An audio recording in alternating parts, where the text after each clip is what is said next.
तो मैं खुलेश मार्कंडे चंद्रा एकेडमी के इस ऑनलाइन प्लेटफॉर्म में आप लोग का स्वागत करता हूं।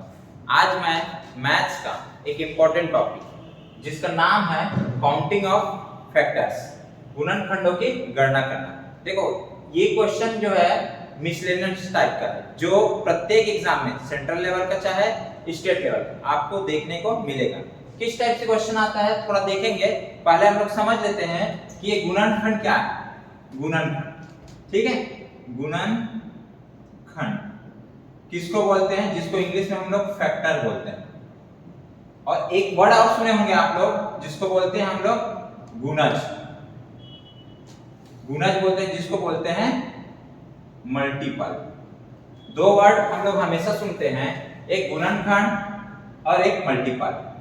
तो देखो गुणनखंड किसको बोलेंगे, मान लो एग्जांपल लेते हैं, कोई एक आध नंबर है, यहां मैं लिया हूं 24, एक संख्या है 24। अब 24 का गुणनखंड क्या क्या हो सकता है बोला जाए तो 24 को कौन कौन से संख्या पूर्णतः डिवाइड करेगा, पूर्णतः विभाजित करेगा, वो सब संख्या गुणनखंड कहलाता है। जैसे 1 से 24 पूर्णतः विभाजित होगा, 2 से पूर्णतः विभाजित होगा, 3 से पूर्णतः विभाजित होगा, 4 से भी पूर्णतः विभाजित होगा। आप देखोगे 6 से भी, 6 चौक 24 पूर्णतः विभाजित होता है, और 12 से भी होता है, और आपका 24 से भी पूर्णतः विभाजित। मतलब यहाँ पर देखोगे कि गुणनखंड 24 का कितने गुणनखंड है, 3 3 6, ठीक है, 6 गुणनखंड यहाँ दिख रहे हैं। मतलब बोला जाए तो गुणनखंड को हम लोग काउंट कर सकते हैं, किसी भी संख्या का गुणनखंड को काउंट किया जा सकता है। परंतु गुणज जिसको बोलते हैं मल्टीपल, जैसे मल्टीपल को काउंट नहीं किया जा सकता। ध्यान रखना कैसे समझते, देखो वही संख्या दी है 24, अब इस 24 का मल्टीपल बोले तो 24 की जो पहाड़ा होगा ना वो सभी मल्टीपल होगा। 24 से कम 24, 24 दूनी 48, 24 दिया 72, ऐसे आगे बढ़ते जाओगे तो इसकी जो मल्टीपल अनंत होंगे, ठीक है। तो ये दोनों में डिफरेंस समझ आया होगा आप लोग को।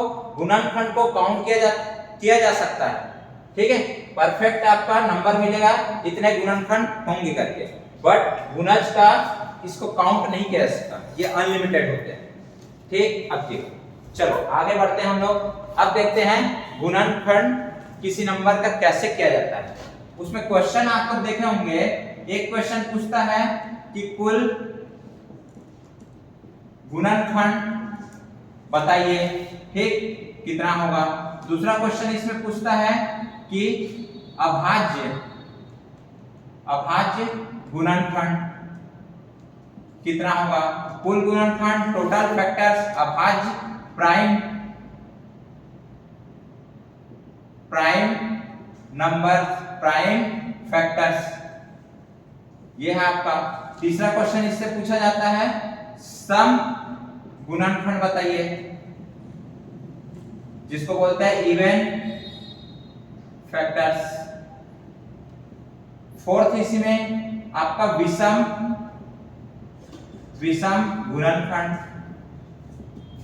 बताइए, ऑड फैक्टर्स, ठीक है। इस टाइप से क्वेश्चन आपको एग्जाम में देखने को मिलेगा।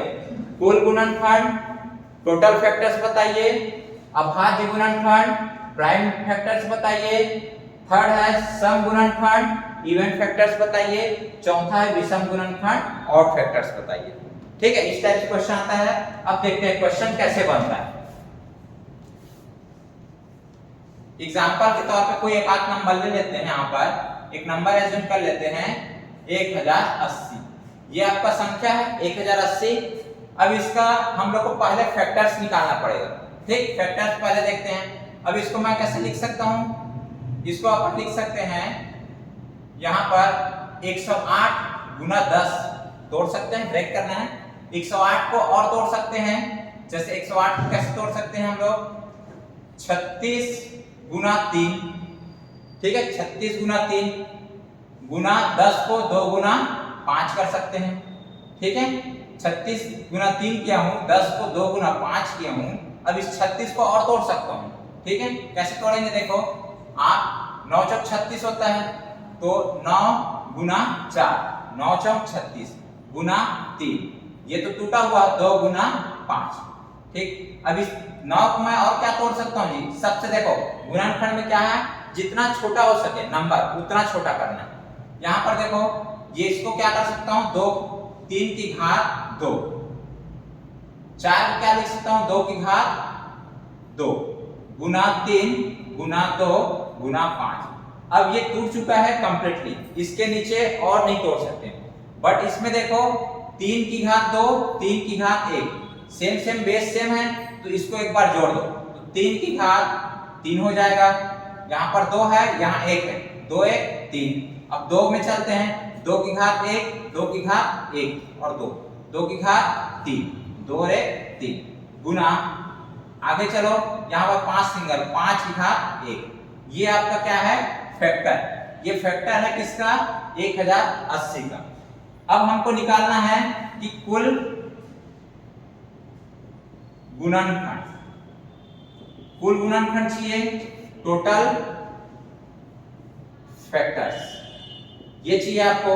तो क्या करोगे इसमें, देखो कोशिश कर रहा हूं कि आपको समझाने का, यदि बेसिक समझ आ जाए तो आप ट्रिक आसानी से लगा सकते हो। बेसिक क्या है आपका, 3 की घात 3 इधर लिखो, 3 की घात 3 को क्या लिख सकते हैं, देखो 3 की पावर 0 3 की घात 1 3 की घात 2 3 की घात 3। ये 4 फैक्टर इसका बनेगा, ठीक है। क्योंकि किसी भी संख्या का फैक्टर 1 जरूर होता है, इसलिए 3 की पावर 0 लिखा हूं, क्योंकि 3 की पावर 0 मतलब 1 मिलेगा। 3 की पावर 1 3 की पावर 2 3 की पावर 3, ये 4 फैक्टर 3 की घात 3 होता है, बेसिक चीजें है। उसके बाद आप चलोगे 2 की घात 3, इसको यदि बनाओगे तो 2 की घात 0 1 2 की घात 2 1 2 की घात 3 2 लास्ट होगा 2 की घात 3। ये 4 फैक्टर इसका भी बन गया। अगला है 5 की घात 1, इसका भी 2 फैक्टर बनेगा, 5 की घात 0 5 की घात 1।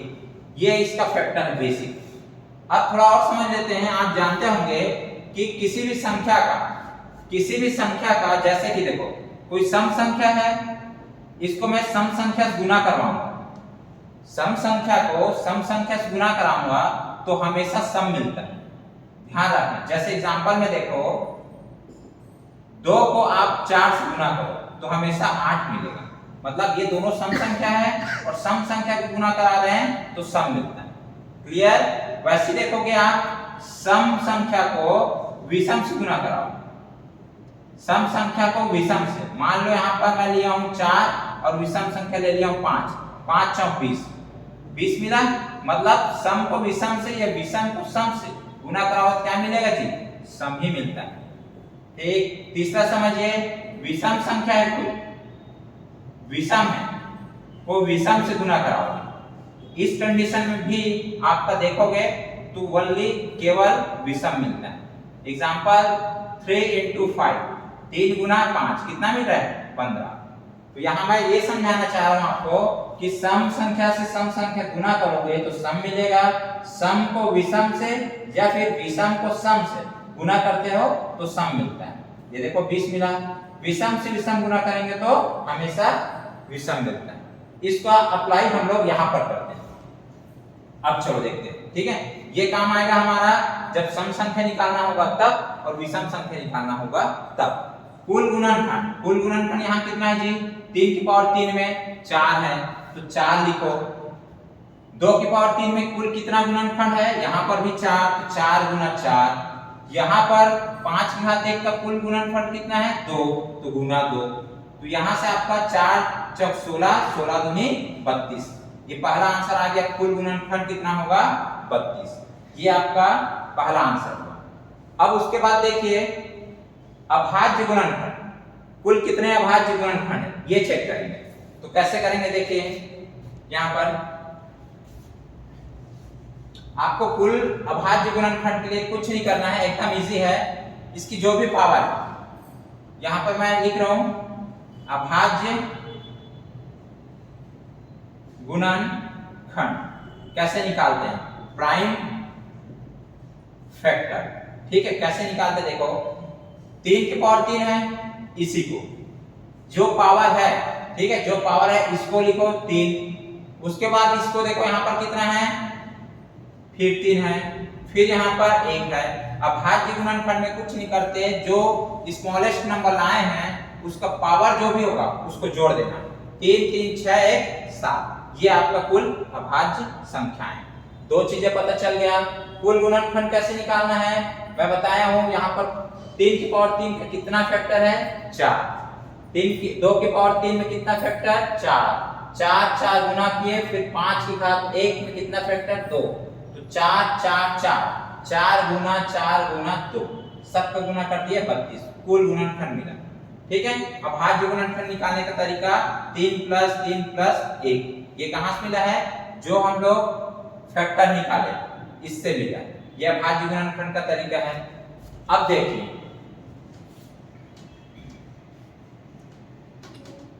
अगला पॉइंट हमारा देखा जाए, अगला क्वेश्चन हमारा देखा जाए तो आपका है सम गुणनखंड।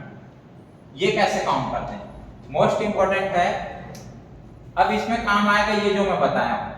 सम गुणनखंड कैसे मिलेगा, जब सम संख्या को सम से गुना करेंगे तब मिलेगा। अगला है सम को विषम से गुना करेंगे तो मिलेगा। तो देखिए यहाँ पर इस लाइन पे ये टोटल 4 है, यहाँ पर भी 4, ठीक, यहाँ पर 2 है। तो सम गुणनखंड चाहिए मेरे को, तो सम वाला ये है, 2 वाला, 2 की पावर 0, 2 की पावर 1, तो 2 की पावर 0 कितना होता है, 1। तो ये एक मात्र क्या है, विषम संख्या है। 2 की पावर में देखेंगे तो 2 की पावर में एक मात्र विषम संख्या छोड़ दो, क्योंकि विषम को इस विषम से गुना करेंगे तो विषम मिल जाएगा। हमको सम चाहिए, इसलिए इस 3 को यहाँ पर किसको लेंगे, 2 की पावर 0, इसको छोड़ दो विषम को, इस 3 को लेना है, क्योंकि ये तीनों क्या है, सम देगा। तो यहां से आपका 2 की घात 3 में कितना हुआ जी, 3। इसमें 3 की घात 3 में कितना फैक्टर है, 4। इधर देखो 5 की घात में कितने फैक्टर, 2। तो ये सब को हम लोग क्या कर दिए, गुना कर दिए। 3 चौक 12, 12 दूनी 24। सम गुणनखंड की संख्या कितनी होगी, 24। फिर से एक बार समझ लीजिए, सम गुणनखंड चाहिए तो हमको सम संख्या से विषम का गुना करा सकते हैं। तो सम संख्या हम कितना है, यहाँ केवल 3। ये वाला आपका 2 की पावर 0 एक विषम संख्या है। तो ये 3 है, यहाँ पर इस 3 को इस 4 से गुना कराएंगे, इसी 3 को यही 2 से गुना कराएंगे, तो यहां से मिलेगा विषम सम गुणनखंड की संख्या। अब अगला देखिए, लास्ट जो है विषम गुणनखंड की संख्या। ठीक, अब देखो हमको इस बार क्या चाहिए, विषम चाहिए। और विषम कैसे मिलेगा, इसमें का विषम 2 की पावर 0, 1 है विषम, इस विषम से ये पूरे 4 विषम है, इसका गुना कराएंगे और ये 2 का गुना कराएंगे, तब हमको क्या मिलेगा, विषम संख्या। यहां से बोला हूं 1 उठाना है, 3 तो पहले ले चुके हैं सम के लिए 1, तो इस वाले में पहले 2 की पावर 3 वाले में एक विषम संख्या 1 लेना है। इसमें कितना है, 4, और इसमें कितना है, 2, तो सबको गुना करा दिए, 4 दूनी 8, ये विषम गुणनखंड। अब आपको चेक करना है, जैसे देखो यहाँ कुल गुणनखंड कितना निकाला हूं मैं, 32, सम गुणनखंड 24, विषम 8, 32, 24 और 8 32, क्योंकि इसी में आपका अभाज्य गुणनखंड भी शामिल है। तो ये देखो दोनों तरफ आप चेक कर सकते हो, कुल गुणनखंड 32 और ये सॉल्व किए तो भी 32। क्लियर है, ये आपका पूरा बेसिक है। मैं आप लोग को ट्रिक बता रहा हूं कैसे आपको सॉल्व करना, ये सब की जरूरत ही नहीं पड़ेगा, बेसिक था, बेसिक बता दिया हूं। अब देखिए कैसे लाते हैं।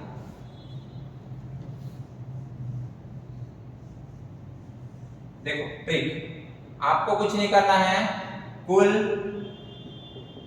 गुणनखंड चाहिए, तो आप क्या करोगे, ये 1080 को ब्रेक किए हैं, इसका फैक्टर निकालें ये।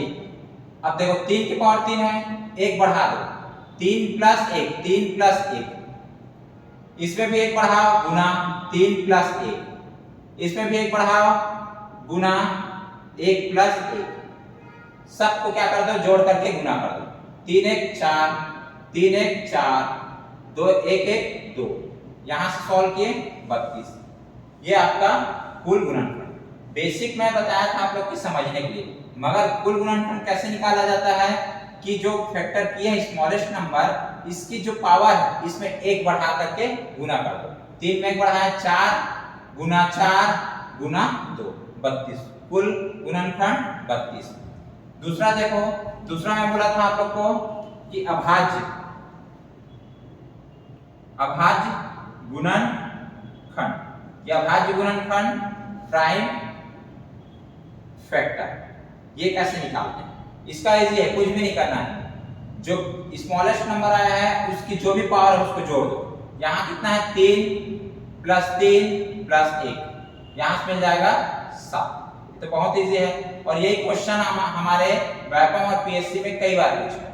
ठीक है, व्यापम के एग्जाम में देख लीजिएगा, बहुत कई बार आपको यहाँ मिलेगा क्वेश्चन। अगला देखो, जैसे देखो यहां से सम गुणनखंड चाहिए। सम गुणनखंड कैसे निकालेंगे? ये लाए हैं नंबर फैक्टर करके, तो सम में क्या करना है, 2 की पावर 3, ये सम है कि नहीं, सम 2 की पावर 3, ठीक है। तो 2 की पावर 3 में सम, ये टोटल इसकी कितनी अभाज्य है, अभाज्य संख्या निकाले थे जी, गुणनखंड 4 निकाले। टोटल हम लोग इसका फैक्टर 4 निकाले थे। 4 में एक जो है विषम, उस विषम को छोड़ोगे तो आप क्या करोगे, 2 की घात 3, 2 की घात 3 मतलब ये 3, ठीक। फिर बाकी को एक एक बढ़ा दो। सम वाले को जो संख्या उसकी पावर में, उस पावर को लेना है, बाकी दोनों का एक एक बढ़ा करके गुना करना है। ये 2 की घात 3, 3 का 3, इसका देखो 3 की घात 3, 3 में एक जोड़ो 4, 5 की घात 1, 1 जोड़ दो 2, इसको सबको गुना कर दो, कितना आ जाएगा 3 चौक 12, 12 दूनी 24। ये आपका शॉर्ट ट्रिक, ठीक है। सेम आंसर आया, कुछ अलग नहीं आया। क्या करना है, एक बार फिर से सुनो। जो आपका सम, 2 सम है, 2 की पावर 3 है, इसको 3 का 3 लेना है। विषम का जो भी होगा उसमें एक बढ़ा करके लिख करके गुना कर देना। अब चलो देखो विषम को कैसे करते हैं। विषम को क्या करना है आपको, अब विषम चाहिए तो सम वाले का केवल एक लेना है, सम वाले का केवल एक लेना है। तो सम वाले का क्या है, 2 की पावर 1, मतलब इसका 1 ले लो, बाकी फिर इसका बढ़ा के लिखो। 3 है यहाँ पर, 3 का 4, 1 का 2, सब का गुना करो, 4 दूनी 8। ये आपका राइट आंसर। इस टाइप से हम लोग सम गुणनखंड, विषम गुणनखंड, कुल गुणनखंड, अभाज्य गुणनखंड, ये 4 प्रकार के क्वेश्चन पूछा जाता है। अभी तक एग्जाम में हमारे व्यापम पीएससी में खासकर अभाज्य गुणनखंड पूछा गया है।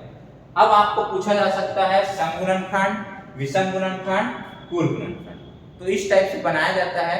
एक क्वेश्चन मैं एकदम शॉर्ट में आपको समझाने की कोशिश करूंगा, देखिएगा। मान लेता हूं मैं एक नंबर यहां ले लेता हूं 72, एक संख्या है, जरूरी नहीं है संख्या दिया रहे, सिंपल से भी दिया रहता है, उसको हम लोग ब्रेक करके बनाते हैं। ये एक एग्जांपल के तौर पे 7200 में लेते हैं। इसको अपन तोड़ेंगे तो तोड़ने पर क्या बनेगा जी, ये 72 गुना 100, ठीक है। 72 को भी तोड़ सकते हैं हम लोग, कितने में, 72 को तोड़ सकते हैं 18 गुना 4, ठीक है। 18 चौक 72 गुना 100 को मैं क्या तोड़ सकता हूं, 100 को 4 गुना 25 तोड़ सकते हैं। 18 को और तोड़ दें तो क्या तोड़ेंगे इसको, 2 गुना 9, 9 की घात, 9 को 3 की घात 2 लिख सकते हैं, 4 को 2 की घात 2, इस 4 को 2 की घात 2, 25 को 5 की घात 2। अब ये स्मॉलेस्ट नंबर में टूट गया, बट ये 20 आपका सेम दिख रहा है, इसको एक साथ ले लो। तो क्या करेंगे, 2 की घात 1 है, 1 यहाँ पर 2 की घात 2, 1 और 2 3, यहाँ पर 2 5, तो 2 की घात 5 गुना 3 की घात 2 गुना 5 की घात 2। ये आपका स्मॉलेस्ट नंबर में फैक्टर टूट चुका है। अब हमको चाहिए क्या चाहिए, पहला यदि निकाले तो कुल गुणनखंड, ठीक है। कुल गुणनखंड के लिए क्या बोला हूं मैं, जो पावर है उसमें एक बढ़ा करके सभी संख्या को गुना कर। 5 में एक बढ़ाएं 6, 2 में एक बढ़ाओ 3, 2 में 1 बढ़ाओ 3, यहां से कितना आ जाएगा 3 तिया 9, 9 छक्के 54, कुल कितनी गुणनफल है यहाँ पर 54। दूसरा देखिए अभाज्य गुणनफल। यह अभाज्य गुणनफल बहुत इजी है, जो दिया हुआ पावर है ना उसको सबको जोड़ दो, 5 + 2 + 2 कितना आ जाएगा 9। ठीक है, अगला देखिए। अब यहां पर हमको सम गुणनखंड ये चाहिए, सम गुणनखंड। तो इसके लिए क्या करेंगे, मैं बोला हूं कि सम का जो है ना जितना पावर दिया उसी को लेना। 5 दिया है गुना, विषम का 1 बढ़ा दो 3 और विषम का बढ़ाओ 3, कि 2 का 3 2 का 3 गुना कर देते हैं, 3 तिया 9, 9 पंचे 45, ये आपका सम गुणनखंड हो गया। अगला देखते हैं विषम गुणनखंड। अब ये कैसे निकालते हैं, सेम प्रोसेस। विषम में क्या करेंगे कि जो सम वाले को केवल 1 लेना है, 2 की घात 5 है तो उसमें सिर्फ 1 लो, 1। ठीक है, या फिर विषम वाले को छोड़ भी दोगे तो भी चलेगा, 1 है। अगला देखोगे बढ़ाओ इसको, विषम वाले 2 का 1 बढ़ाओ 3, फिर 2 का 1 बढ़ाओ 3, सबको गुना कर दो, 3 तिया 9, ये आप 5 है। आप चेक करना चाहते हैं कुल गुणनखंड जो आया है, टोटल फैक्टर्स 54 है, और यहाँ पर देखो सम और विषम को जोड़ोगे तो भी आपका 54 बन। इस टाइप से आप लोग का क्वेश्चन बनाया जाता है। ठीक है, तो मोस्ट इंपोर्टेंट टॉपिक है, आप थोड़ा ध्यान से पढ़िएगा और हमारे इस YouTube चैनल पर बने रहिएगा। आगे भी हम लोग अच्छे कंटेंट आपको प्रोवाइड करेंगे। Thank you.